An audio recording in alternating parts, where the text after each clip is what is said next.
এটা হলো এগুলোর প্রমাণ আমি দেখাই, ঠিক আছে? কিন্তু পরে কিন্তু এর আগে তোমাদেরকে আমি এই প্রমাণটা দেখাই। এটা আসলে a XOR b বার এবার b বার প্লাস ab। এই তোমার যে প্রমাণ আছে এই প্রমাণটা যদি তুমি করো তাহলে এটা লেফট হ্যান্ড সাইড আর এটা কি রাইট হ্যান্ড সাইড। তাহলে এটা আমরা প্রমাণ করব। প্রমাণ করতে গেলে এখন তুমি লক্ষ্য করো যে লেফট হ্যান্ড সাইড মানে আমাদের এটা বাম পক্ষ, লেফট হ্যান্ড সাইড। তারপরে হলো এটা কি আছে a XOR b বার, ঠিক আছে? আচ্ছা, আমরা কিন্তু একটা সূত্র জানি। কি সূত্র? সূত্রটা হলো যে a XOR b ইকুয়াল কি এবার b প্লাস a b বার। এতটুকু পর্যন্ত জানি না? জানি। তাহলে আমরা যদি এটা সমান সমান এটা হয় তাহলে এটা সমান সমান এটা না? তাহলে কোথাও যদি আমি এই জিনিসটুকু পাই তাহলে কি আমরা এটা লিখতে পারি না? দেখো তুমি লক্ষ্য করো যে এখানে যদি এই বারটা না দাও, এই বারটা যদি না থাকে তাহলে কি a XOR b এটার মতো সূত্র এটা পড়ে না? তাহলে আমি কি এটা লিখতে পারি না যে a bar b plus a b বার, কিন্তু এটার উপরে কি আছে বার, তাহলে এই একটা বার দিতে পারি না? জি স্যার। এতটুকু পর্যন্ত ক্লিয়ার? Okay fine. তাহলে এরপরে দেখো এই যে ডি মর্গান কি বলছে? ডি মর্গান বলছে কখনো যদি কোনো একটা বার যদি যুগের উপরে পড়ে তাহলে এটা কি হয়ে যায়? গুণ হয়ে যায়, মানে আলাদা সেপারেট হয়ে যাবে।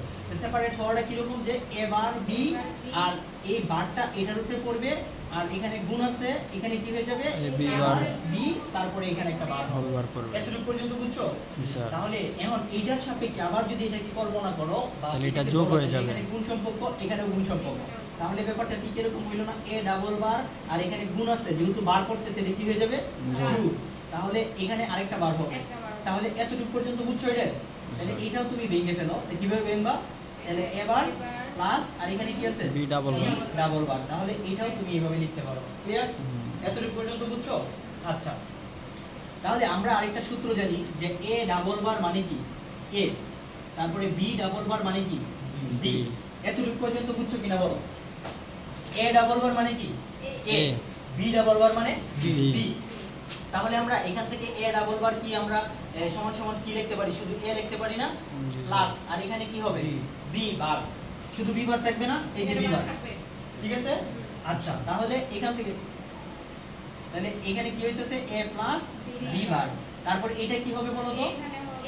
a বার প্লাস b, কারণ বারে বারে কাটা যায়। তো এখন এখান থেকে দেখো এটা দ্বারা এই টোটালটারে তুমি গুণ করবা, যখন নাকি এটা দ্বারা এই টোটালটারে গুণ করবা তখন এই ভ্যালুটাকে তুমি অফ রাখবা, মানে এটা দরকার নাই। আবার যখন নাকি এইটা দ্বারা এইটারে গুণ করবা টোটালটারে তখন এইটাকে অফ রাখবা। ব্যাপারটা ঠিক এরকম যে এখানে হবে a এবার প্লাস তারপরে কি হবে ab প্লাস। দেখো আমরা জানি যে a বার b বার বলা যেই কথা, b বার a বার বলা একই কথা। তাহলে আমরা এটা গুছায় লিখতেছি যে এখানে কি আছে a bar b bar plus তারপরে কি আছে b ইনটু b বার না? এতটুকু পর্যন্ত বুঝছো? এই উত্তর বুঝছো? এটা ব্যাপারটা হলো এরকম, এইটা দ্বারা এইটারে গুণ করছো তাহলে কি হইছে a ইনটু a বার, তারপরে এইটা দ্বারা আবার এইটারে গুণ করছো তাহলে কি হইছে ab, তারপরে এইটা দ্বারা এইটাকে তোমার ভাষ্যমতে হওয়ার কথা ছিল b বার a বার, কিন্তু আসলে এটাকে আমরা কিভাবে লিখলাম? যেহেতু গুণ হিসাবে আছে এইজন্য আমরা a বার b বার লিখতে পারি।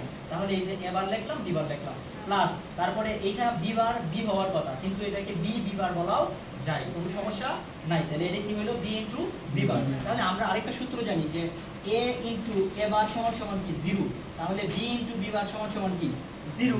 তাহলে এখানে এই যে a ইনটু a বার সমান সমান 0 প্লাস ab প্লাস এখানে কি হবে এবার b বার প্লাস এখানে b ইনটু b বার মানে কি 0। তো ফাইনালি রইলো কি বলো তো তোমার কাছে ab plus a bar b bar plus ab। একটু ঘুরায় লেখছো, হ্যাঁ? তাহলে এটাই তোমার রাইট অ্যানসার। দেখো এটার চেহারা আর তোমার এটার চেহারা কি সেম না? স্যার, তাহলে কি আমি বলতে পারি না যে left hand side equal right hand side proof, ঠিক আছে? রাইট হ্যান্ড সাইড কি প্রুফ। এখন তোমরা যদি এটা পারো, মানে এটা যদি বুঝে থাকো তাহলে তোমরা ইজিলি ভাবে এখান থেকে তোমরা মার্কটা পেয়ে যাবে। হ্যাঁ, এটা 2 মার্কের জন্য আসে, তাহলে এই মার্কটা ইজিলি ভাবে যাতে তোমরা পেয়ে যাও এটার জন্য। এখন যদি তোমাদেরকে আমি আরেকটা ম্যাথ দিই, সাপোজ মনে করো যে অন্য, আচ্ছা 2টা ম্যাথ একসাথে দিব, তো এখন এখান থেকে আমি শুধুমাত্র তোমাদেরকে এই প্রমাণটা শিখাইলাম, ঠিক আছে?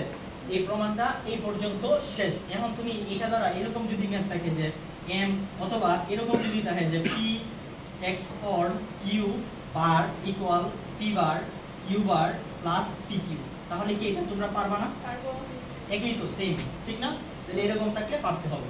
তারপরে আসি আমরা আরেকটা ম্যাথ নিয়ে যাই, আরেকটা প্রমাণ দেখাই। দেখো এখান থেকে এই প্রমাণ এবং এই যে এখানে যে আরেকটা প্রমাণ আছে, এগুলো সব সেম রিলেটেড, ঠিক আছে? তাহলে আমি একটা করে দিব, বাকিগুলো তোমার নিজেদের করতে হবে, না পারলে আমি আবার করে দেবো, সমস্যা নেই। তাহলে এতটুকু পর্যন্ত বুঝছো কিনা বলো? এটা কি মুছে দিব? ঠিক আছে, আচ্ছা এটা আমি মুছে দিলাম। এখন তোমাদেরকে আমি ওই প্রমাণটা দেখাই। আরেকটা প্রমাণ আছে না, কি প্রমাণ আছে এখানে দেখো তো, যে এখান থেকে আমি এটা দেখাই। সাপোজ মনে করো এই যে 2 নম্বরটা দেখাইলাম, তাহলে তুমি 1 নম্বরটাও পারবা, আবার এইটাও পারবা, ঠিক আছে?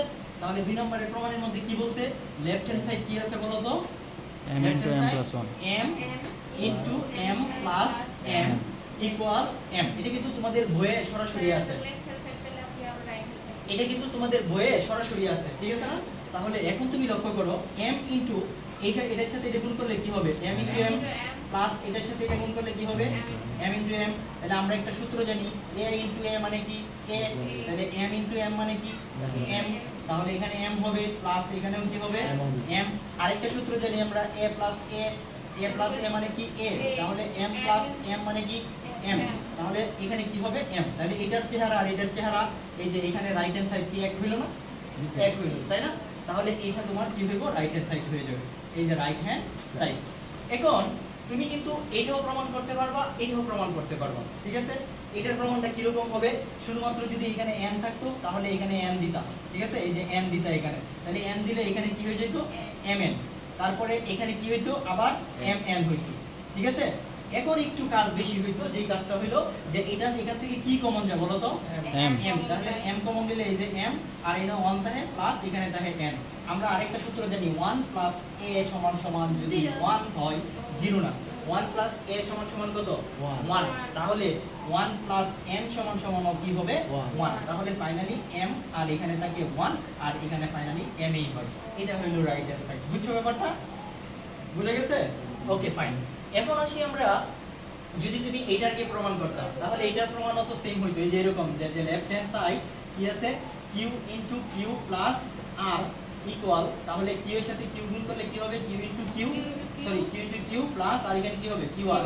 তাহলে এখান থেকে q থাকে, কারণ আমরা জানি q into q মানে কি q। তাহলে এখানে q into q মানে q প্লাস এখানে qr, আর এখানে কি থাকে, কি common, q common 1 plus r থাকে, তাই না? তাহলে 1 plus r মানে কি 1, তাহলে এখানে কি হয় q। তাহলে ফাইনালি তোমার q রয়ে গেল, এই যে q তোমার এটা বের করে ফেলছো।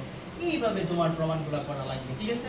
সর্বশেষ আমাদের যে সরলটা আছে, এই সরলটা হলো এটা। এখন এই সরলটা আমরা করব, ঠিক আছে? তাহলে এটা কি বুঝছো কিনা বলো আগে, এতটুকু পর্যন্ত ক্লিয়ার? তাহলে একসাথে এটা তুলবা, সমস্যা নাই, বাট এর আগে তোমরা একটা কাজ করো, যে এটাও আমি প্রমাণটা একটু করে দিই, ঠিক আছে? এটাও করে দিলে আমি, তাহলে এটা আমি এই সাইডে করি, এটা তো থাকবেই। তো এটা যদি পারো, মেইন তোমার এইদিকে ফোকাস যদি করো, তাহলে এটাও পারতেছো, এটাও পারতেছো। তার মানে এখন আমি তোমাদেরকে যেটা শিখাইবো, এটা হলো তোমার এটার সরলটা করার সূত্র, ঠিক আছে? তাহলে এটার সরলটা দেখো, এই সরলটা কিভাবে করবা। 1 নম্বর কত হলো f, এখানে আছে কি f, তাহলে এখানে কি হবে, এবার b plus ac plus bc। তো তোমরা জানো যে আমরা, আচ্ছা এখান থেকে তোমার কি চলক মিসিং আছে বলো তো, মানে এখানে তো কয়টা চলক আছে, 3টা চলক না? তাহলে এখান থেকে কি চলক মিসিং আছে, মানে bc আছে না এখানে? তাহলে এই যে bc এটা ঠিকই রাখবা, এবার b plus ac প্লাস এখান থেকে কোন চলকটা মিসিং আছে বলো, a। আচ্ছা যাই হোক, তো এখন এই bc এর সাথে আমি কি 1 গুণ করতে পারি না?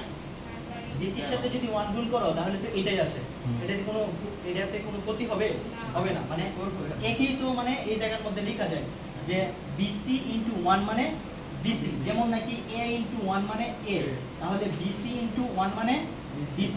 বুঝছো ব্যাপারটা? আচ্ছা তাহলে এখন তোমার এখানে তুমি লক্ষ্য করো যে এবার b plus ac plus a bc। এখন আমরা আরেকটা সূত্র জানি যে a বার প্লাস a সমান সমান কত, 1। আর এখানে কিন্তু দেখো এই a বার প্লাস a সমান সমান কত, 1। তাহলে 1 সমান সমান কি a বার প্লাস a লিখতে পারি না আমরা? এতটুকু পর্যন্ত বুঝছো কিনা বলো? যদি তুমি a বার প্লাস a সমান সমান 1 লিখতে পারো, তাহলে 1 সমান সমান a বার প্লাস a লেখা যায় না? এই কাজটা আমরা এখানে করতেছি, যে bc, এখানে bc লিখছো, লিখে তারপরে লিখছো a বার প্লাস a। সমস্যা আছে কোনো? এই 1 সমান সমান এটা লিখছি, ক্লিয়ার? আচ্ছা এরপরে দেখো এখানে কি আছে, এই যে এবার বি, তারপরে এসি, তারপরে এখান থেকে এটার সাথে এটা গুণ করলে কি হবে, এবার বিসি প্লাস এখানে কি হবে এবিসি। তাহলে দেখো এখানে বার সম্পর্ক, এটার সাথেও বার সম্পর্ক, তাই আমরা দুইটাকে একসাথে করে ফেলি, এটা আর এটা। তাহলে এটা এভাবে লেখা যায় যে এবার বিসি প্লাস এবার বিসি প্লাস এখানে কি আছে এসি প্লাস এবিসি, তাই না? এভাবে তো লেখা যায়। তাহলে এখান থেকে এই দুইটা থেকে কি কমন যাবে বলো তো? এবার এবার বি কমন যায় না? এই যে এবার এবার জি বি স্যার। কমন নিলে কি থাকে 1 প্লাস 1 সি প্লাস এখান থেকে কি কমন যায় এসি, এসি কমন গেলে 1 প্লাস বি। তাহলে আমরা একটা সূত্র জানি, কি সূত্র, যে 1 প্লাস এ সমান সমান কত 1, তাহলে 1 প্লাস বি সমান সমান কত হবে 1, তাহলে 1 প্লাস সি সমান সমান কত হবে 1, সবগুলাই 1। তাহলে এবার বি আর এখানে কত থাকে 1, এই যে 1 প্লাস সি সমান সমান 1 প্লাস এখানে কি থাকে এসি, আর এখানে কত হয় 1। সো দ্যাটস হোয়াই এটার সাথে এটার গুণ করলে কি পাবা, এবার বি প্লাস এটার সাথে এটার গুণ করলে কি পাবা এসি। এইটাই তোমার আনসার। তাহলে এতটুকু পর্যন্ত clear? So I hope that এখান থেকে তুমি দুইটা মার্ক 100% পাবাই পাবা। এই মানে এই রিলেটেড তোমার ম্যাথ আসে, অনেকগুলো ম্যাথ আসে এই রিলেটেড, ঠিক আছে? এটার উপরে বেস করে তুমি অন্যান্য ম্যাথগুলো পারবা। ক্লিয়ার? এতটুকু পর্যন্ত যদি এটা বুঝে থাকো তাহলে এটা করো, যে P bar Q plus P Z plus sorry P Q AP আর, তারপরে লিখবা তোমার কিউ আপ, ঠিক আছে? এটা একটু প্রমাণ করে দেখাও তো আমারে, মানে প্রমাণ বলতে এটা সরলটা করো, এই সরলটা করে আমারে দেখাও।